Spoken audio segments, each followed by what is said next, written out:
L'Iran peut détruire toutes les bases militaires américaines de la région. Et c'est pour cela qu'il y a de la consternation. Il n'y a pas assez de défense aérienne. Je veux simplement rappeler que ce que les États-Unis font en ce moment, c'est retirer des batteries de missiles THAAD et Patriot 3 d'Asie, d'Europe et même du territoire continental américain pour les déployer au Moyen-Orient, parce qu'elles n'y étaient pas. Et tout le monde se demande, eh bien, est-ce que ce n'est pas suffisant? Vous savez, nous avions des systèmes THAAD et Patriot 3 en Israël, soutenus par des navires Aegis au large, intégrés au dôme de fer israélien, à Arrow, Arrow 3, David Sling, tout l'ensemble. Et les Iraniens s'en sont sortis. Donc ce que nous faisons en ce moment, c'est essayer d'envoyer des capacités de défense aérienne dans la région pour protéger nos bases exposées, qui se sont déjà révélées insuffisantes pour la tâche. Nous n'avons pas assez de navires équipés de systèmes Aegis SM-3 ou SM-6. Nous n'avons pas assez de batteries THAAD.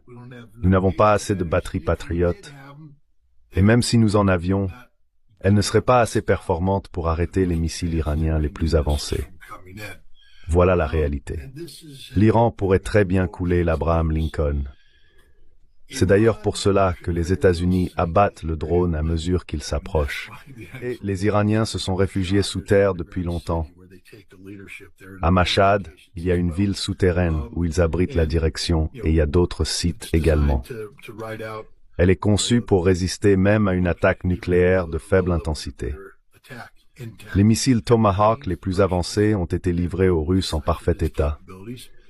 Cela signifie que les Russes ont déchiffré leurs capacités et maintenant qu'ils ont signé un accord avec les Iraniens, ils leur ont transmis ces informations également. Nous avons peut-être encore quelques tours dans notre manche, mais pas assez. Mais au bout du compte, l'Iran est un grand pays. Et il y a beaucoup de cibles. Et nous n'avons pas assez d'armes pour les frapper. Ils ont dispersé leurs missiles, dispersé leur direction. Encore une fois, leurs missiles balistiques sont leur coup décisif. Les Iraniens ont déclaré qu'ils frapperaient le point le plus éloigné d'où les avions américains attaquant l'Iran sont basés. Donc en ce moment, cela signifie qu'ils vont frapper des bases européennes avec des missiles que l'Europe ne peut pas intercepter. C'est un fait. Vous savez, personne n'est prêt à ça. Personne n'est prêt à ce qui va se passer. Tanz, vous voyez. Et l'Iran a envoyé, une demi-douzaine de missiles vers une base déjà évacuée. Beaucoup de ces missiles étaient anciens et ont été abattus. Je pense qu'un ou deux des nouveaux ont réussi à passer et ont détruit un radar valant des centaines de millions de dollars, juste pour faire passer un message. Nous pouvons le faire, et vous ne pouvez rien faire pour nous en empêcher. Et c'est ce message qui a fini par s'imposer. Voilà. Je ne pense pas que nous ayons de super armes secrètes. Je pense que ce qui nous préoccupe, c'est la vulnérabilité de l'Abraham Lincoln. Ce n'est pas le Hood. Les Iraniens ont des missiles conçus pour détruire un porte-avions. Mon conseil aux Iraniens est le suivant. Ne le faites pas. Ne le faites pas. Mais ce qui se passe maintenant, c'est que les Iraniens auront prouvé un point que beaucoup de gens soulèvent depuis un certain temps. Le porte-avions est un système d'armes obsolète, une cible facile pour toute nation disposant de réelles capacités, comme la Chine ou la Russie. Qu'a dit la Chine? Ils ont déclaré, et j'ai vu, je me souviens plus lequel de leurs responsables c'était, peut-être le ministre des Affaires étrangères. En tout cas, il a dit, si quelqu'un nous déclare la guerre ou nous attaque, il aura la guerre. Si quelqu'un utilise une arme nucléaire contre nous, nous ferons en sorte qu'il ne survive pas. Si vous commencez à lancer des armes nucléaires contre une superpuissance, elle va en lancer en retour. Et là, c'est fini. Le jeu est terminé. Nous allons tous mourir. Les États-Unis disposent-ils des défenses aériennes nécessaires pour soutenir Israël, l'Arabie Saoudite, les Émirats Arabes Unis, Bahreïn?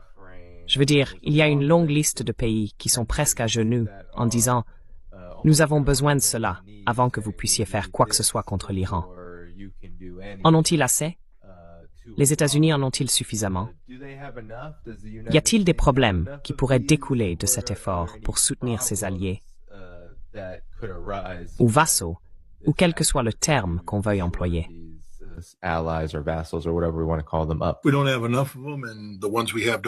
Nous n'en avons pas assez, et ceux que nous avons ne fonctionnent pas, du moins pas comme nous voudrions qu'ils fonctionnent. Je veux dire, c'est là le vrai problème. Le peuple américain doit se rendre compte qu'il a été victime d'une campagne de propagande menée contre lui par le gouvernement des États-Unis. Le système Patriot ne fonctionne pas comme on le présente. Il est, je pense, lié à l'ancien système Safeguard. Le système antimissile balistique sur lequel nous avons dépensé énormément d'argent dans les années 1960 et 1970, avant que le traité sur les missiles antibalistiques ne le fasse disparaître. Mais lorsque l'armée américaine a déclaré avoir besoin d'un missile de défense antiaérienne de théâtre, au lieu de le concevoir à partir de zéro, les entrepreneurs de la défense ont fait ce que font les entrepreneurs de la défense. Ils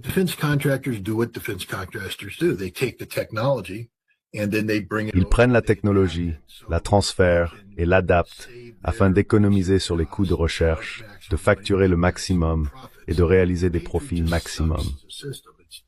Le Patriot est tout simplement un système médiocre.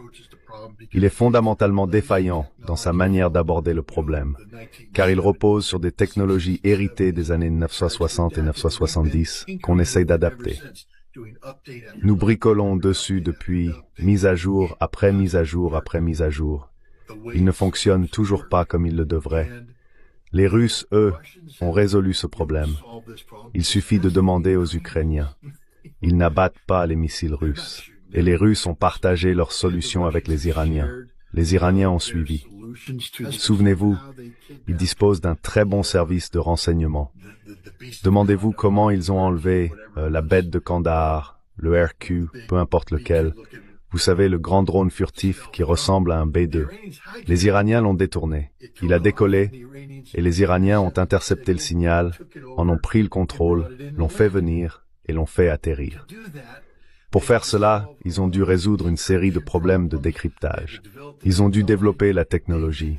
Ils l'ont fait. Ce sont les Iraniens qui ont amené le Hezbollah à pénétrer les systèmes radiotactiques israéliens à saut de fréquence, afin de pouvoir en temps réel les intercepter, les décrypter, puis parler dedans en imitant les voix des Israéliens. Personne ne pensait que c'était possible.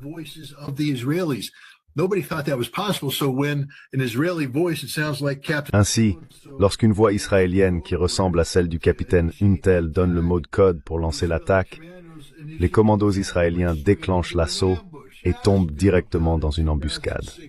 Demandez-leur d'en parler. La guerre de 2006. Les Iraniens sont vraiment doués.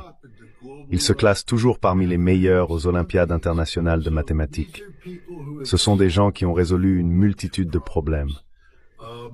Et, vous savez, ils ont compris comment déjouer la défense aérienne américaine. Ils ont recueilli beaucoup de renseignements. Encore une fois, ils ne sont pas stupides. Ils ont testé le système. À la fin, ils jouaient avec. Au début, lorsqu'ils lançaient leurs attaques, c'était une réaction, parce qu'ils avaient été durement frappés, alors ils ripostaient simplement. Une fois qu'ils ont repris pied, remarquez comment la guerre des missiles a changé.